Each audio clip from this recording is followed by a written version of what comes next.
So what success looks like, and I want to be conscious of time. So I'm going to suggest, um, and this is going to come in at it's going to do a reveal.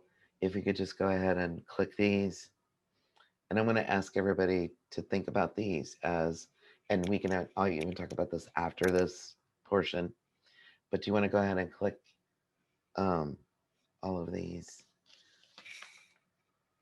And there are four. Okay. So these were our exercises to talk about what would you do in these situations that for me are very real because I've experienced these, um, in my work since I transferred to technology almost exactly a little over 10 years ago. I've experienced every single one of these, and what do you do? And this is where the measure of success for this kind of exercise is. Um, a developer who wants to learn about being a scrum master, and that was a success. He's a scrum master now. He is working his way on becoming a coach. Companies that eliminate BSAs, but we want to keep the individuals. What do? We talk to them, find out what they like.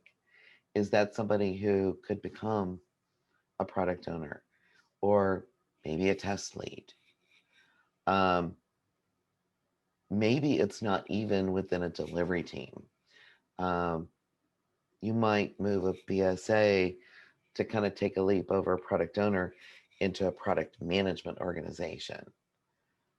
Um, but I was in a situation where we needed to help find a home for BSAs. Um, Scrum roles only. Uh, I worked for a company that said, and top leadership, you're either a product owner, a scrum master, developer, or QA. If you're not, and you need to figure out where you want to be. Yikes, right? But a coach, a scrum master can help individuals figure that out. And then one large team, and this one was going to be a trick question or a trick exercise. The team you're guiding consists of 25 people, a mixture of BAs, developers, and QA. Things are not always what they seem here. Um, you may have somebody who's QA, but they've got potential as a product owner. BA, they've got potential as a product owner. You've got some Scrum Master potential in this group. But how you look at people as a team and work with them is important. Next slide, please. So, kind of the fun part, because when I grow up, I want to be a polymath. And because I'm going to share the slides afterwards, I don't want to spend a lot of time on this right now. And my apologies because of starting late. But if we could go to the next slide. And, what is a polymath? A polymath, many different things, open minded, strong appetite for reading, learning new things, able to cross, beyond boundaries into subject areas. They can transfer relatable knowledge. First principle thinking. In other words, break things down. Somebody influential in my life when I made a switch to IT from business said, what happens when, you want to look at something from a different perspective? You take it back to basics. A project is falling apart. What do? You take it back to basics. So the ability to break things, even complex things down to very basic components. And then once you do that, once you know, deconstruct something, you can bring it forward. Next slide, please. So if you go ahead and triple click here, Angela Merkel, Nikola Tesla, and Bose. And my apologies, I'm not going to try to mispronounce his name. But these are some influencers in our world today, or where we are in our world today, famous polymaths. Next slide, please. Um, If you double click, please. Ben Franklin, Helen Keller. And stop me if I reach somebody that you haven't heard of previously. Next slide. Double click, please. Leonardo da Vinci, Aristotle. I mean, amazingly, wide breadth of knowledge. If you could click next, please. So, why did Sherry Hall pick this topic?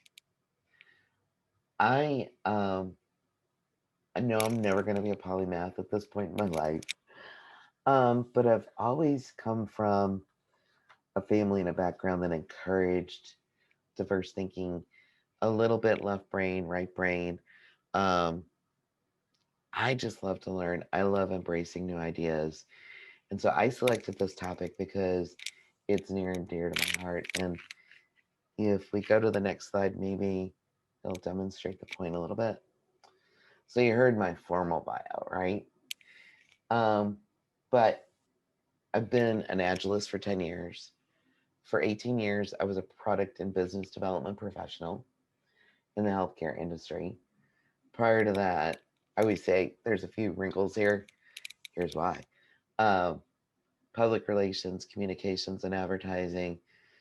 But if you look at what did I do in high school and college, right? How did I end up where I'm at?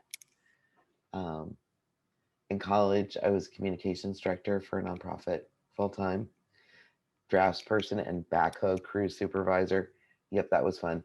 They couldn't find boots to fit me, so I had to wear my own shoes inside, men's work boots, waterproof work boots, administrative assistant in graduate school office. And then in high school, drafts person for a civil engineering firm because in high school, I was the only female that took drafting. Yep, back then that'd get you a job. But I did that after school. Camp counselor for a nonprofit in my summers, cashier for a fast food restaurant. But I also started full time college during my senior year of high school. I wanted to learn, and to be honest, I was a bit bored in high school until I got that job as a draftsperson for a civil engineering firm. So, next slide, please. Additional resources. And again, I am totally open with making the slides available because I want to include additional reference material aside from what's already embedded in the slides. So that is what I've got. Hopefully I made up for the time. Hopefully you don't feel too cheated. And thank you.